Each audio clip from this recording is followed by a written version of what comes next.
Paradise Pulse team, Shiva. We're here with Mr. Edwin Ayong, also known as Crazy. Yes, it's the very pioneer of Parang Soca and a giant in the territories of calypso, soca, chutney soca, and Parang Soca, of course. So, let's go.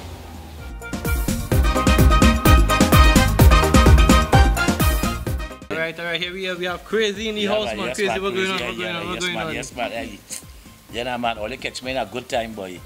All you catch me in a good time because I'm so busy these days. All about the place, schools, all about the promoters, everybody. Everybody want a piece of Crazy? Everybody want a piece of the action because right now I'm the youngest man in the business. Youngest man?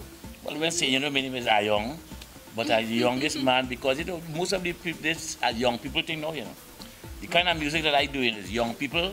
I sing for the old people, the young people, and the middle age and babies. Little babies in diapers too, Yeah, you tell me before little baby was singing your song? People is coming in front of my gate here with little babies. Look at last week. Yeah. A woman bring a 6-month-old baby right in front of her. I say, Crazy, hear this? I say, wait, bring this baby. I do christen babies. She said, no, I want you to hear this baby sing. And the little child singing, calling me and telling me. That's all the child goes saying, calling me and telling me. The little babies just come in front of my gate and sing. So now I going good, man. I feeling good. I mean, one big question I want to ask is how does look? I mean, what was your secret? What is your secret to look that so young? Well, maybe my name have a lot to do with it. Well, my name is Edwin Ayong. Ayong. Come like Ayong. You always young. Always young and stay young. I would never change my name to was young or Ayol. You understand? It's Edwin Ayong. And the secret he asked me about how I look so good. Yeah, I give Kitchener and all these fellas and them the secret. Before Kitchener died, because I spent a lot of years with him. I spent 30 years in the Calypso review tent with the Lord Kitchener. Right. When he was alive. Right. I know you. And he used to ask me, I said, you have drink a lot of coconut water. Wash your face with coconut water. Yeah. Right. That is why it is clean your bladder too. Okay. Sometimes I take it and you wash your face. We'd like to know who is Crazy. Who is Crazy? This persona. Well, let me tell you something. My name wasn't supposed to be Crazy. I started to sing calypso in 1969, and then I wanted to get a name. And my boss, the boss in the calypso tent, Mr. Seal Taylor, he had some names lined up for me because in those days my hair wasn't like this. When I was much younger, I used to look more like my father, a Chinese, because my father is a Chinese man. And I used to look more like the Vietnam War was now over. So he wanted to call me Wong Ping or the mighty Viet Cong.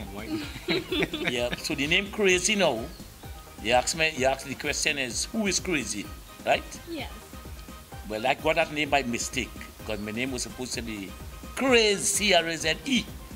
So when we decided to call myself Crazy because I wanted to be the latest crazy in town, a young girl typed out to put on the flyer there was Sparrow and she put C-R-A-Z-E-E-E and put 2 E's at the end.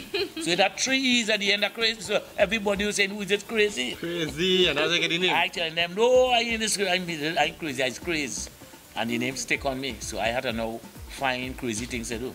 And that's how I managed to be Crazy. And also Crazy is a fellow who believes in God. I want everybody to know, yes, I also have a song named Crazy for Jesus. Okay. Yeah, Crazy. I'm crazy, crazy, crazy. I just go to a church named Evangel Temple in Barataria. And what I like the church for is the pastor there. His name is Pastor Ali. I like how he's talking. It just makes sense. Yeah. Okay. The man just makes sense. So I just go to that church. But what I was trying to tell you is, when I go to my church, people invite me to their church, and I don't go to their church again. Because I had an incident where a young lady like yourself invited me to a church, and when I went to that church, they treat me with scorn. First thing a man say, oh God, look crazy in the church, all you. Crazy and God don't mix. That is why I did the song Crazy for Jesus. Everything I do is God. You know why? Yeah. First thing as we start talking, the first thing I would have liked to say is let us give the Almighty praises and thanks for seeing 2015. True. Look at my age now. Yeah, my name is Ayong. I was 71 years. Going on 72. What the big things I want to really, is you say about, you know, you're 70, 45 years you're in this business right now, you're telling me. 45 years in the business. 45 years. Yes. And you sang so many calypsos. Plenty, about 800 and something. Oh God, I lost count. Yeah, just now will be 1,000 because, you know, every year I'm always doing songs and I'm always assisting singers, people, non-singers. Sometimes you can't sing and you come here by me. I have something and I train singers, help singers, record singers. This is very, very good. Yeah, every year just do 5. Very, very, very good. It had 1 year like in 1970-something, I did 29 Calypsonians. That time money was flowing. Money was flowing, that's in the oil boom days. Right, I did for like Brother Marvin with Jahaji Bai. You did what? Yeah. Jahaji Bai, yeah. He right in this house here. Jahaji Bai was done right in this building right here. Okay. That I brought out Pink Panther. I don't know if you ever heard of I know about Pink Panther, yeah. I did his first recording. I did Ember, first recording. I also recorded Delamo, Luther, Leon Caldero. You call them. You see, that's in the business for so many years. But I believe that people, the public recognize you. The public recognize the person you are. But I don't think the officials recognize you. You're not winning enough titles, man. Well, look, that's the next thing again. Win, you hear me say win? Yeah. I wanted to change my name is Edwin, and I can't win nothing. You can't win nothing. I wanted to call myself Ed Luz. You know, Ed Luz was young.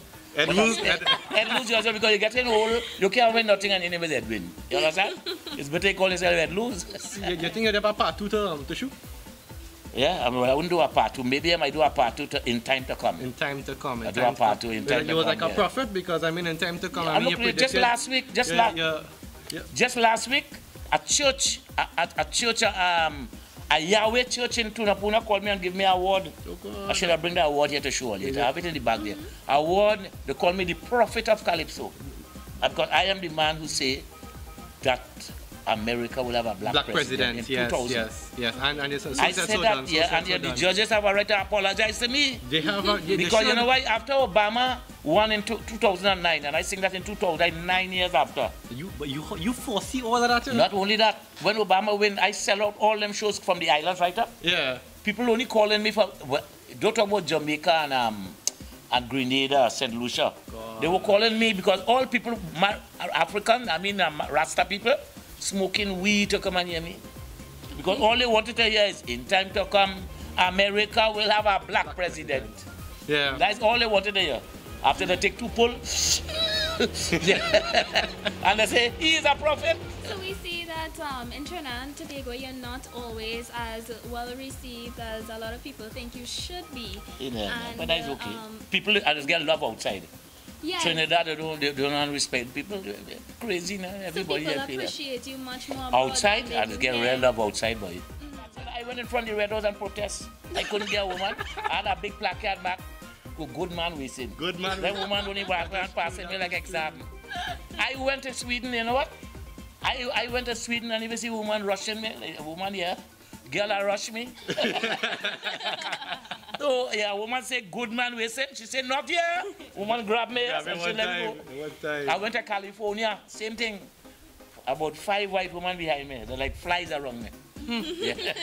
I married a one, Mala Makela. She was seen me that is Atto Bolden's second mother. All right. Yeah, when Atto Bolden lived here 12 years ago, right there used to stay by she. Time she tell me that. She said Atto Bolden's second mother. I married she one time.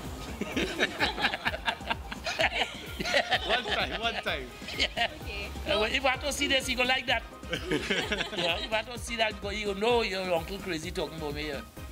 Yeah. What intrigues me is that you not only traveled widely to perform calypso and local music, but you also collaborated with Paul Keynes Douglas on some very significant plays. Yes, big plays. We're not with Derek Walcott, Jit Samaru. We went all over when I'm Helen Camps. Helen Camps was the thing of, we went on tour and we went to all these different countries, France all about. And I see you had a really prominent character, the crazy one with no horse. Yeah, Chief Crazy without a horse. You know, Chief Crazy had a horse. Chief Crazy horse. He sold Manhattan for $24. You know, that is madness, eh? Chief Crazy horse from that Indian tribe. He was, I think, it was Apache. Either Apache or a Seminole or something. Yeah. He sold Manhattan for. So I got the idea. I said, well, look, I Chief Crazy without a horse. I Chief Crazy maybe with a donkey. Yeah. But Chief Crazy and also Chief Crazy would, I walk in. So I was a character in that, and I used to improvise. What Helen Camps and Derek Walker they like me for is they used to write a script, but I never followed their script. I like that about you. Yeah, I just doing my own thing and didn't like it. I like that. They say, I don't need no script again. Yeah. I could have stayed acting. It have the characters too much involved, the fellas in theater. That's too much of nice boys and talking funny and things. Let me focus on more on the music because I like this song on 2015 you bring out. Like a true story to a young girl trying to come here, yes? I want to know, I like one part of the song, you say the young girl want to come up on you. You say, you're crazy or what? Yeah. Well, it's a true story, a 15-year-old girl. Oh my gosh. Want to come and, if I was telling these old fellas out there, who interfere, because right now in Trinidad, they have a lot of child molestation. That is true. That is so true. So that song is a message now. I do even do an extra verse for the Soca Monarch. Talking about these old men and them who are molesting children.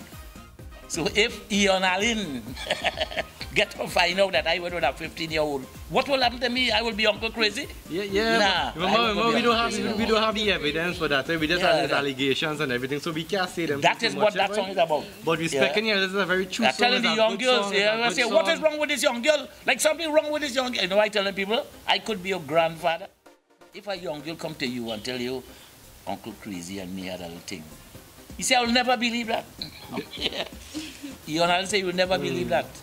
Okay. Yeah. All right. And we see a lot of social commentary in your songs, like that child molestation and these social ills. Yeah, that's social ills. Right? We see less of political commentary.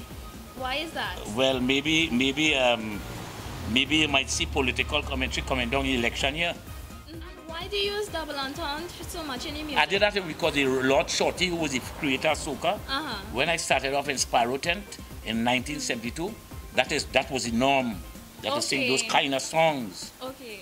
Yeah, Lord Shorty used to sing songs like Fuck Him and all them kind of things, right? KIM, And I was learning from that because if you sing a song like that, you're not getting a chance. You're not going to attract the audience. Yeah, my song was Electrician. Crazy Pose as an electrician. Yeah, I wouldn't sing the rest because people listening. But I was the king of that. But I don't rap no more. I get too old to sing those kind of things. She can't take Morgan. Morgan wife leave him, so she can't take Morgan. She can't take Morgan again. Yeah, because Morgan doing stupidness. Morgan selling weed. Okay. Nah, man. Well, I mean, you're in the business for 45 years now. And I mean, you have vast experience in your field. Oh, yeah. What advice you would give the younger generation when they come into the music industry? Well, what we have to do is, if you like the calypso, try and sing calypso that makes sense. Try to uplift calypsos. But instead of singing a set of politics all the time, sing songs that we could go outside and sing like what Harry Belafonte used to do. Right. Sing international topics, sing good topics. But most of the calypso these days is like bad talking this one and politics and Kamla and Manning and Rowley. Sing something with sense. Sing something, yeah.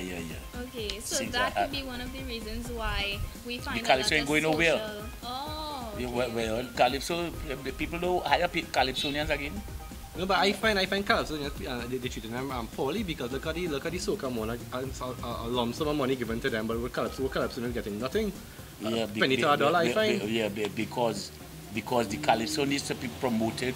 And according, promoted. You see, like the soca now, people go into big audience. Calypso tends to have a little bit of people.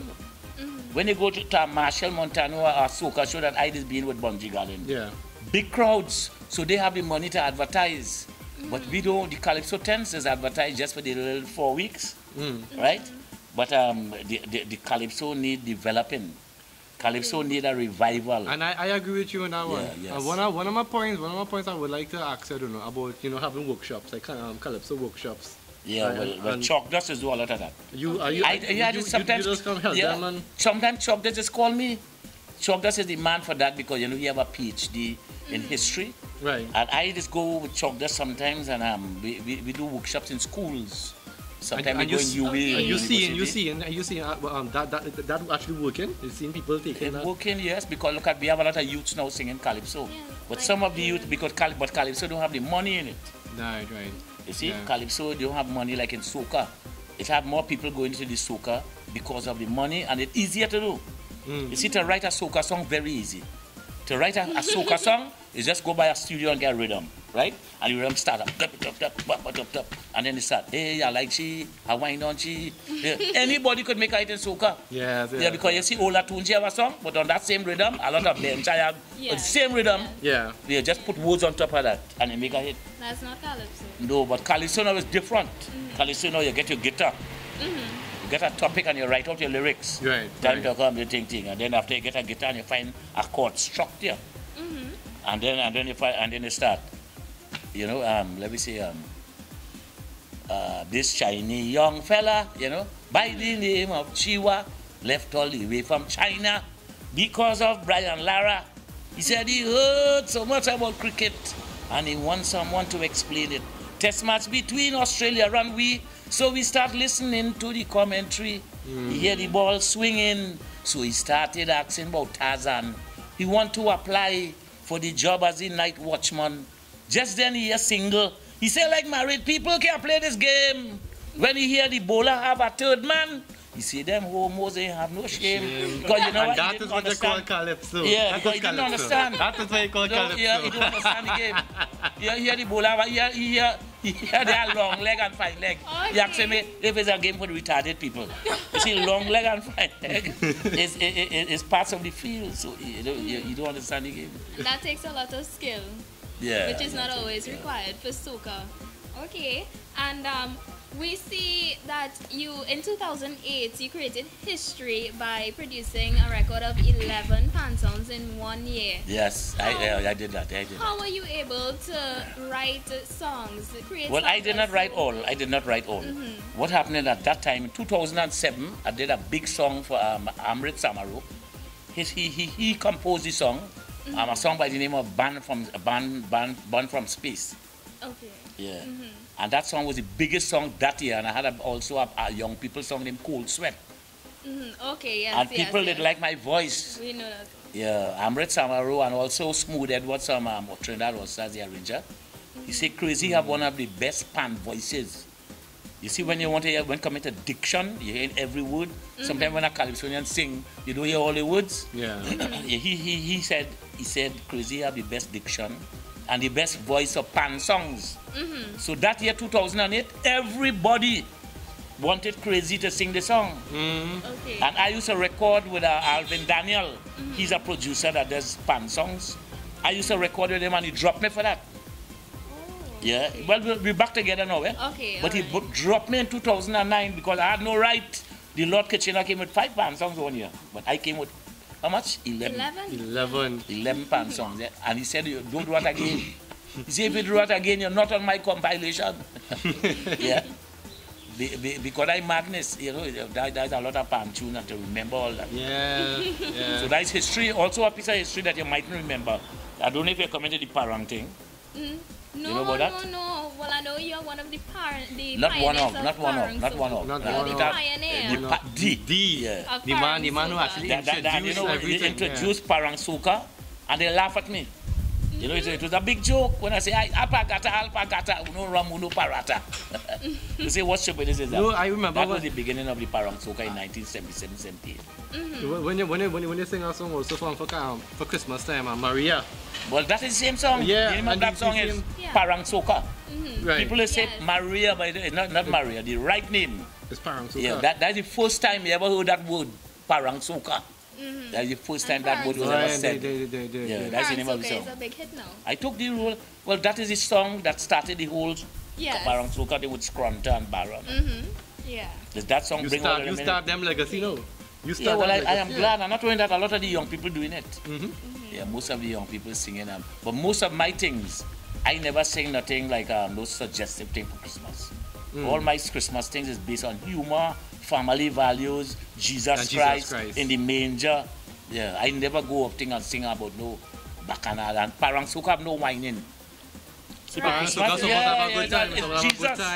all about Jesus' birth. Don't forget about Jesus. I want the young singers to know that. These things are about Natasha.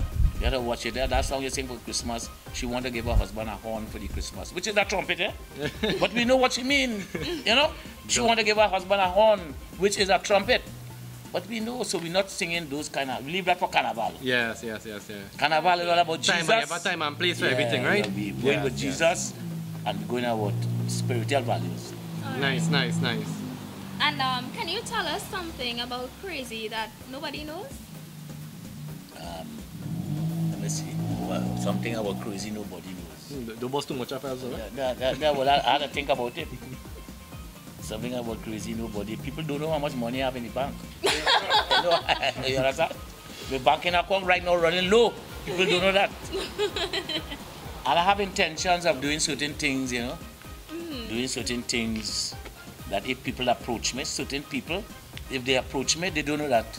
But if certain people approach me, like for instance, if Rowley come to me, I just give you an idea. Yes. Rowley say, Crazy boy, look, I want a song for election coming. I want to win election. And both of us agree to a prize. People don't know that. If Rowley say, look, Crazy, I give you $3 million, a house with everything in it, and a nice car, give me a song to be the partnership. Guaranteed to get in that. Yeah. If Kamala come to me, say, Crazy, I need a song to win election. I want that because I know the last time when you sing for us, when you say Manning must go, you don't get nothing. You know, I ain't get nothing. Look at my yard, look at my roof still leaking. Right? But I know they're coming back to me. That's something that people don't know, right? That's the question, eh? Right. If Kamala say, Crazy, boy, we want you know, boy, because nobody ain't writing no good song for we. When Jack Warner was here, I know it's he who make it say Manning must go, and the PNM give a death threat. I say, well, yes, I have a song, I make 5 songs. 2 for Jack, 3 for Kamala, 1 for Jack, 1, Jack one is 1 in the area. Jack, if you want that comfort, 1 in the area. That's 1. Rowley, let's get rid. You go hear that one. And Kamala, 5 more, we come here for 5, you see? Okay. So yeah.